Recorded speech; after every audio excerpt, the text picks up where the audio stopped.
Hello everyone, welcome back to our channel. This is Sneha Raghupathi. ఈరోజు మనం banana స్మూతీని చిన్న twist ఇచ్చి ఎంతో టేస్టీగా ఎలా చేసుకోవాలి అనేది చూద్దాము. సో అది చూసే ముందు నా ఛానల్ని కానీ మీరు ఫస్ట్ టైం విజిట్ చేసినా ఇంతవరకు సబ్స్క్రైబ్ చేసుకోకపోయినా ప్లీజ్ డూ సబ్స్క్రైబ్ అండి. అలాగే నా వీడియోస్ కానీ నచ్చితే లైక్ చేయండి, షేర్ చేయండి. మీ వాల్యుబుల్ ఫీడ్బ్యాక్ని కింద కామెంట్ సెక్షన్లో ఇవ్వచ్చు. నా ఛానల్లో మీరు బ్యూటీ, డెకర్, కుకింగ్, క్రాఫ్ట్స్ ఇలా చాలా టాపిక్స్ పైన వీడియోస్ చూస్తూ ఉంటారు.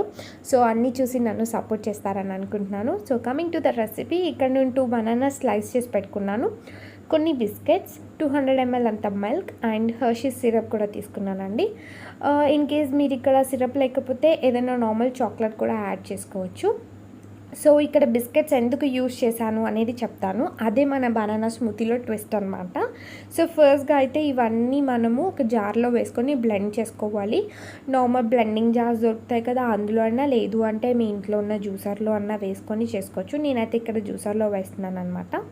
సో ఇక్కడ నేను బిస్కెట్స్ ఎందుకు యూజ్ చేశాను అదే ట్విస్ట్ అని చెప్పాను కదా. నార్మల్గా కేక్స్లో అయితే యూజ్ చేస్తూ ఉంటాము, చాలా టేస్టీగా అనిపిస్తుంది.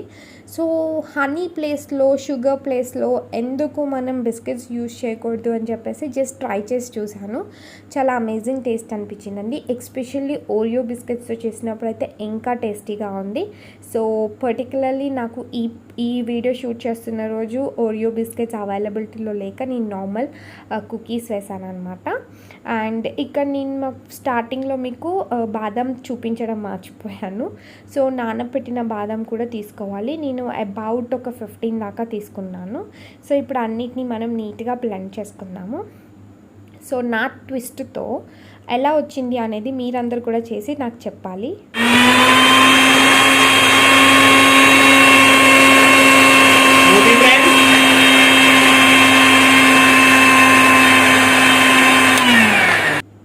సో ఇప్పుడు మనం ఎందులోకి అయితే ట్రాన్స్ఫర్ చేయాలనుకుంటున్నామో ఆ గ్లాస్ తీసుకొని నేను కొంచెం సిరప్ అలా వేసాను అనమాట నార్మల్గా. ఆఫ్టర్ దట్ మన స్మూదీని మొత్తం ట్రాన్స్ఫర్ చేస్తున్నాను. చూడండి, చాలా అమేజింగ్ టేస్ట్ ఉంటుందండి. డెఫినెట్గా ట్రై చేయండి. ట్రై చేసి నాకు కింద కామెంట్ సెక్షన్లో చెప్పండి. పిల్లలు కావచ్చు, పెద్దవాళ్ళు కావచ్చు, ఎవరికైనా చాలా బాగా నచ్చుతుంది. ఇంకొంచెం ఐస్ క్యూబ్స్ వేసుకొని కూడా మనం దాన్ని గ్రైండ్ చేసుకుంటే ఇంకా టేస్టీగా ఉంటుంది.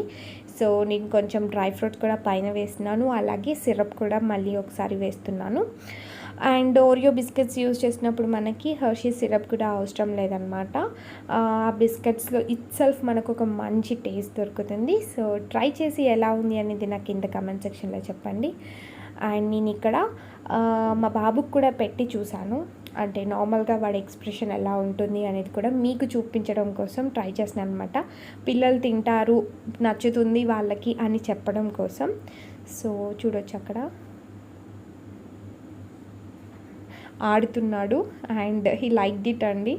ఆఫ్టర్ దట్ ఎలా ఉంది అని అడిగితే సూపర్ ఉందని కూడా చెప్పాడు. సో ట్రై చేసి మీ పిల్లలకి, మీ ఇంట్లో వాళ్ళకి అందరికీ సర్వ్ చేయండి. అండ్ ఇంకో మంచి వీడియోతో మళ్ళీ కలుస్తాను. Until then bye.